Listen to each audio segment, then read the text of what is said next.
फिर एक मजा की बात आ जाती, सुना तुम?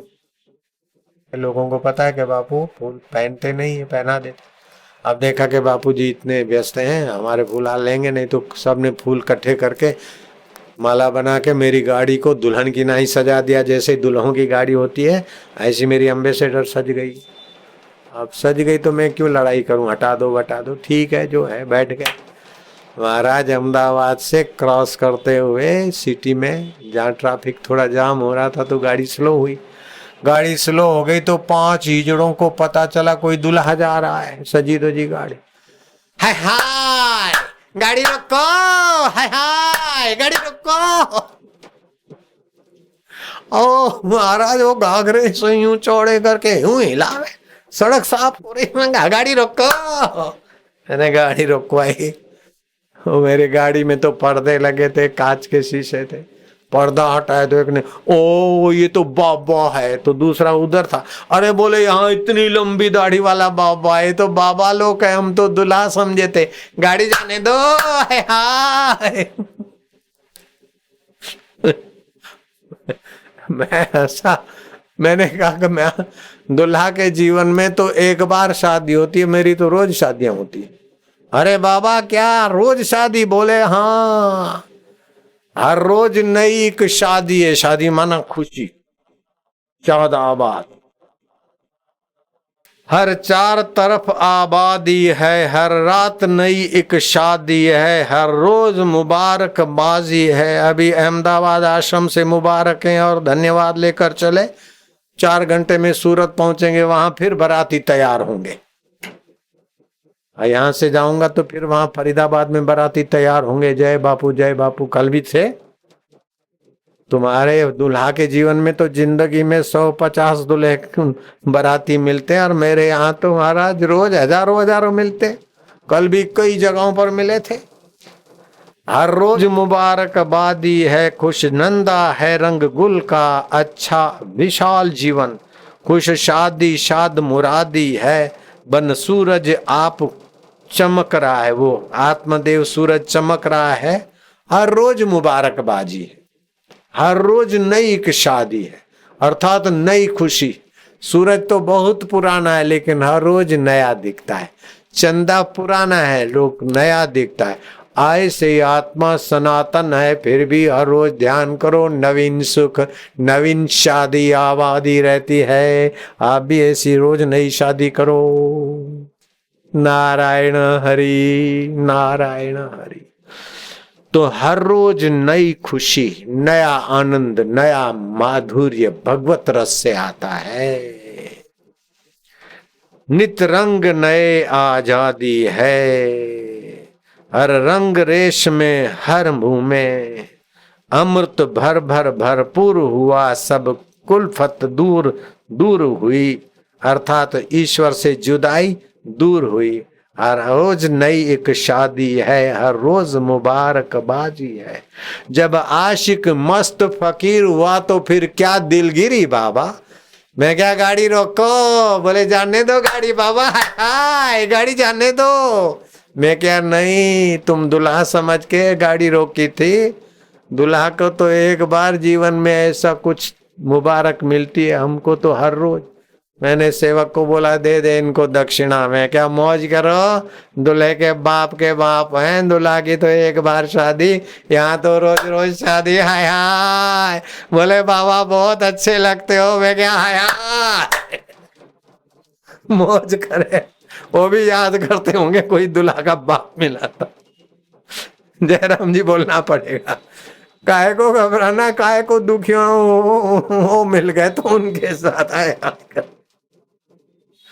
उपनिषद कहती है जिसको परमात्मा का ठोसपना ज्ञानपना समझ में आता है, बाले बालवताम, बालकों के साथ बालक जैसा, युवे युवा, युवानों के साथ जवान, वृद्धे वृद्धा, और माँ मिल गई सासुएं और दादियां तो बिल्कुल वो दादी माँ बन जाएगा। आश्चर्य त्रिभुवन जय।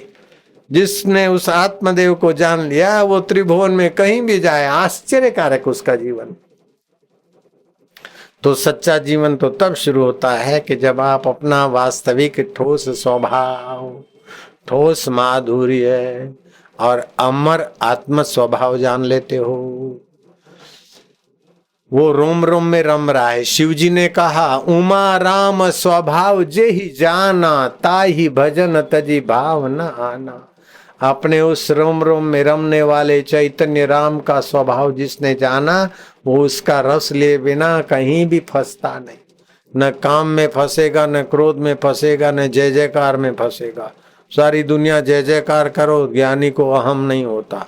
और सारी दुनिया विरोध में काले झंडे लेके खड़े हो जाओ, ज्ञानी को फिक्र नहीं होती।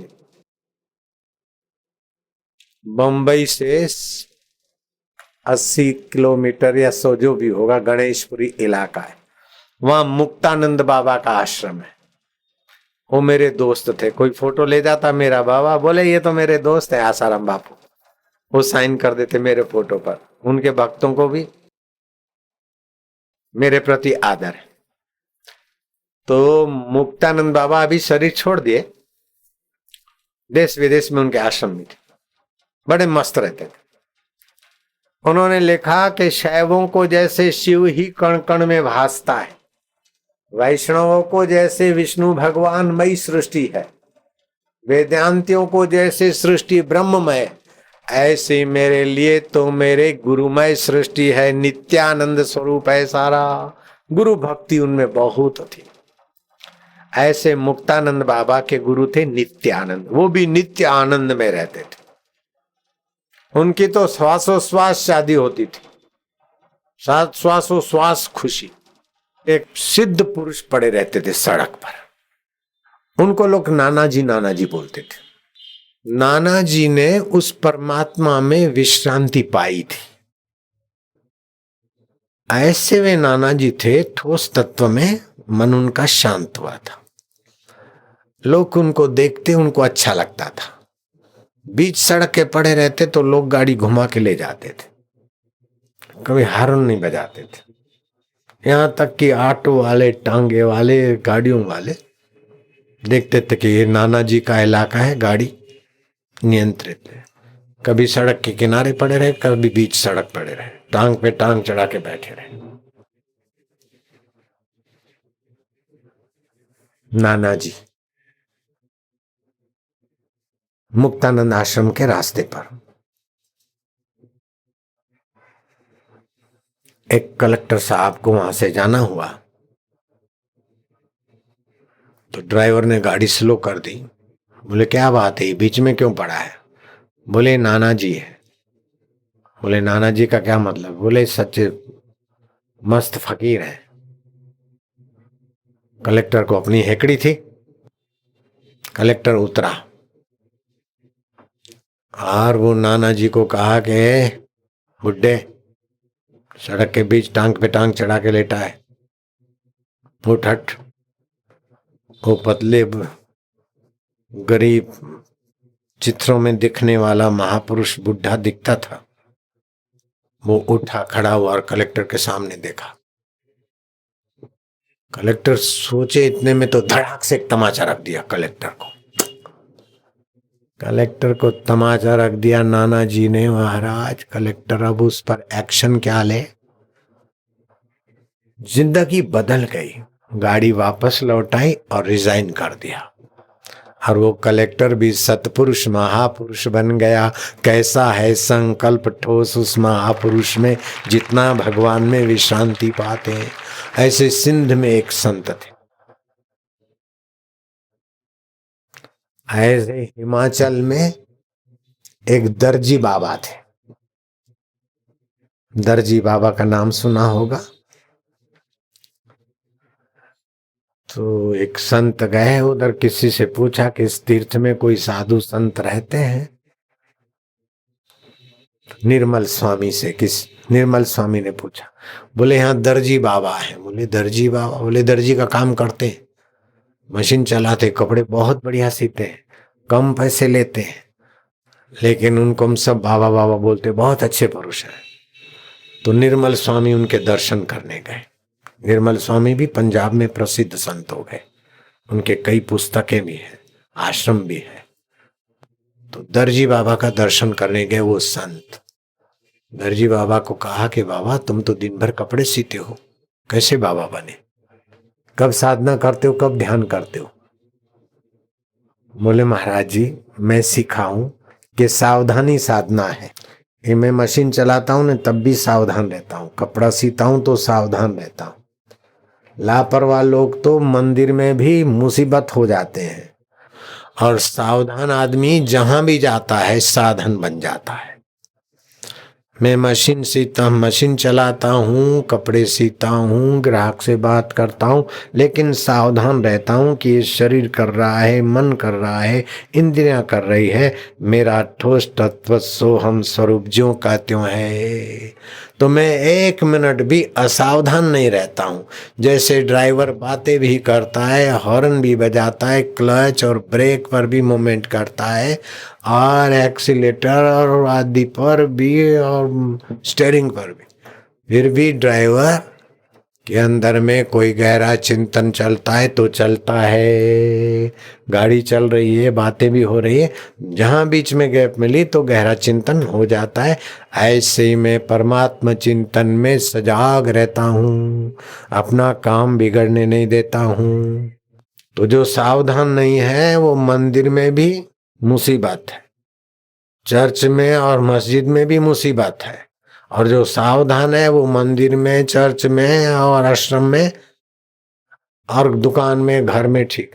अर्थात सावधान रहना चाहिए, लापरवाह टट्टू नहीं होना चाहिए। Work while you work, play while you play, that is the way to be happy and gay. जो काम करो तत्परता से करो, पूरा अपना मन लगाओ, पूरी अक्ल लगाओ।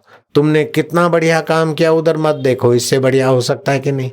रोटी बनाने जरा सा जल गई, जरा सा क्या जल गई, जहर बना दिया रोटी को, काले काले दाग करके। पति को, बेटे को, खुद को पेट की बीमारियां होगी, हाजमा कम होगा, एसिडिटी होगी, गैस होगा। रोटी बनाओ तो फिर में थोड़ा सा घुमाओ, पहले फुल्का डालो तो हल्का सा सेके, फिर उसको गुलाट खिलाओ, थोड़ा ज्यादा सेके, फिर गुलाट खिलाओ, फूल जाए बस। रोटी कैसे पकाना चाहिए वो भी अक्ल होनी चाहिए। बस डाल दिया रोटी और काले दाग कर दिए, तेज गैस जला दिया, और छौंक लगाते हुए सब्जी को इतना छौंक लगा दिया कि उसके विटामिन नाश कर दिया। क्या खा रहे? मैं तो करेले खा रहे हूँ। करेले क्या खा रही? घास खा रही।